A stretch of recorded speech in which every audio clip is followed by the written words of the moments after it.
At ito naman mga katroops, yung aking pang-charge na mga battering tulad nito. Ayan.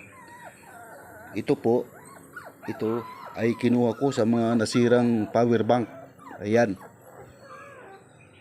Ayan po. Bali, kinuni ko rin po dito sa charger ng battery. Yan. Pang single. Yan.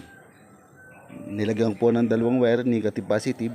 Kinuni ko po dito sa nasirang ano ng power bank. Bali, pinakang module. Ito po. Ayan.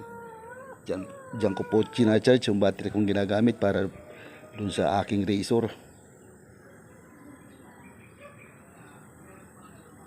Ayan po, munting tips lang sa mga katroops. Sana'y inyong makuhanan ng kunting idea. Salamat po sa inyong panonood. Naway lagi po tayo ligtas sa lahat ng oras. Pagpalain po tayo ng pong may kapal. Sige po, salamat.